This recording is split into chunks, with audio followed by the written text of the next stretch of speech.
as I said before, we were going to come back to the oscillators within the insert effects.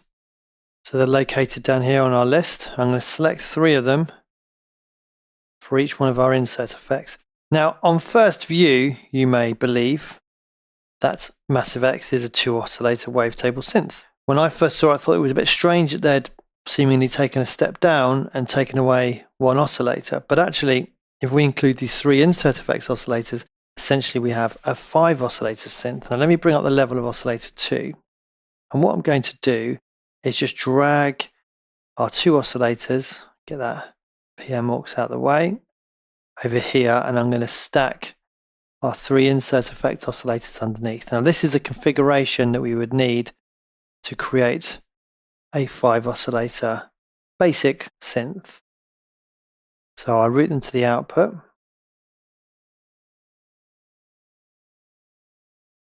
And there we have 5 oscillators all playing. Now what does that allow us to do? Well, obviously we could have different waveforms selected in each oscillator, which is going to give us a rich timbre of different harmonics. But what we could also do is actually create chordal effects. So if I tune 3 semitones up for my first insert effect oscillator, 7 for my second, and 10 for my third, getting a little bit into music theory here, but that would create a minor 7th chord.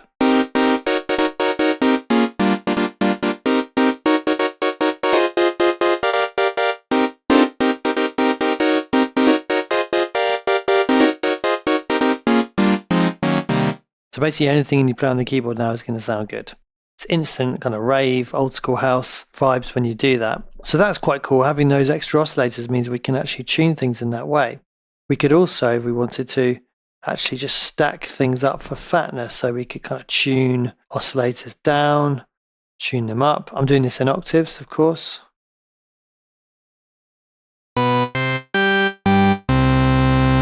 And we get a sound which is going to cover more of the frequency range, and that is without changing any of the wavetable positions. So we're just using basic waveforms at the moment.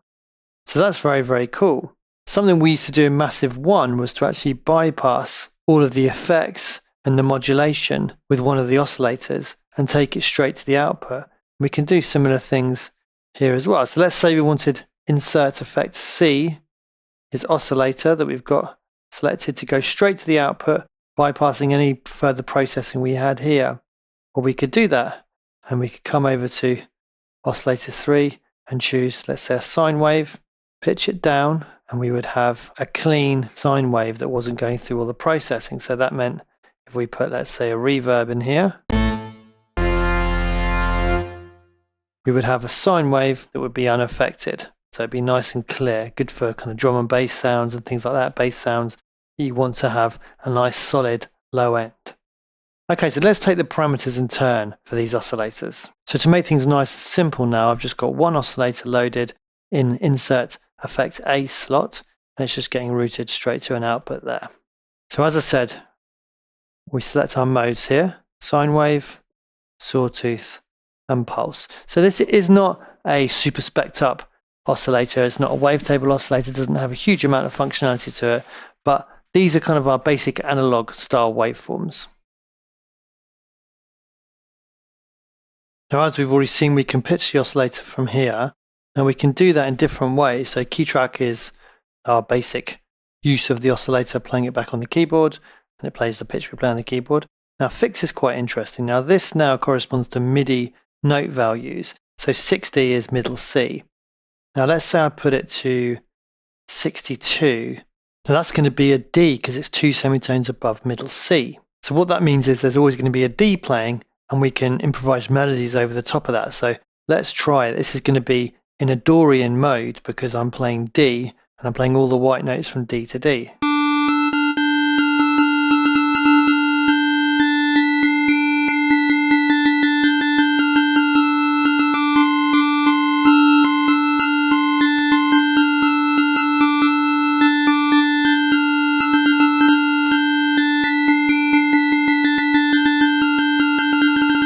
So that's quite an interesting effect. So that allows us to achieve that by fixing the oscillator.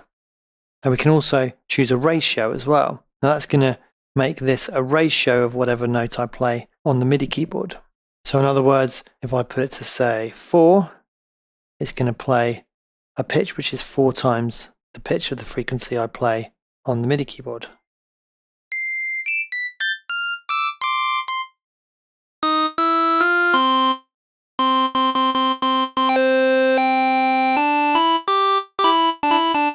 So it's almost mimicking kind of harmonics in a waveform. Okay, so that's our selection of waveforms and also our pitching options. We can modulate these using the 2 modulation sources underneath. And what we can also do is actually lock the pitch against one of our wavetables. So let's lock it to wavetable 1 because that's the only one we're using at the moment. And when we change it to this lock mode, you may notice this pitch option changes to be a ratio. So when it's a 1-to-1, it's going to be exactly the same pitch as the oscillator that it's locked to, in this case 1. We change this to say 1-to-2, it's going to be an octave lower.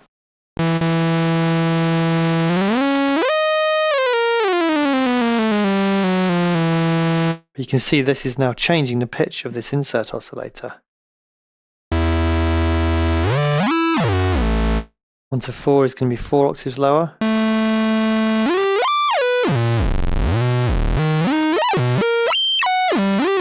So it gives you classic kind of oscillator sync sounds.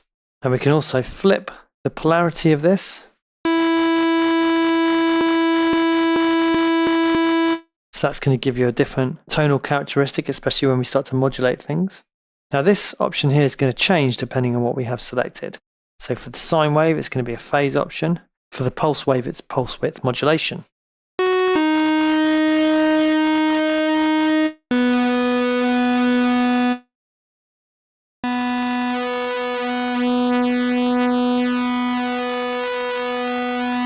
And of course, we can always go through and modulate this.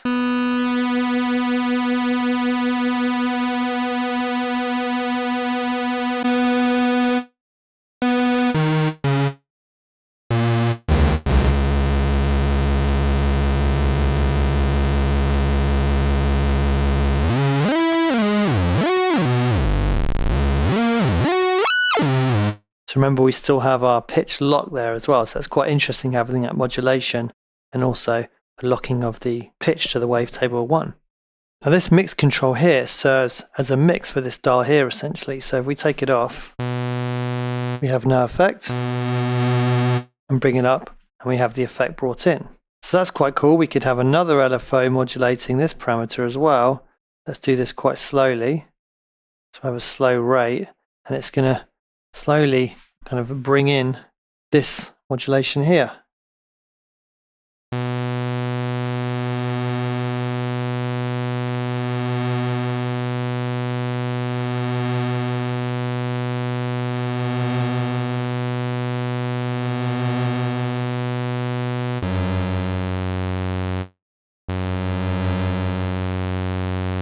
I'm going to take this down.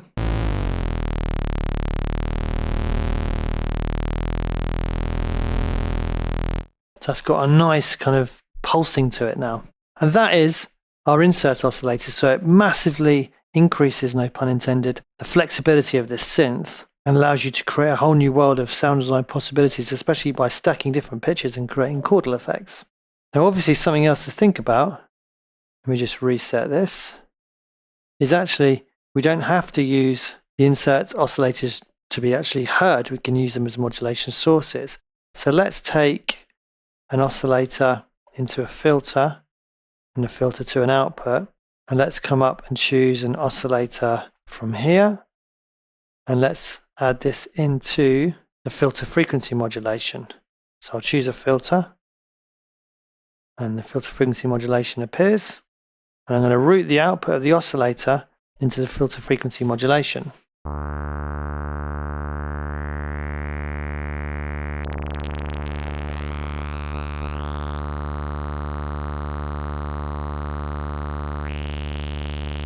So now we're actually modulating the filter frequency using that extra oscillator. So that's how it is kind of an insert effect as well, because we're inserting that into the channel pathway to modulate the filter frequency modulation.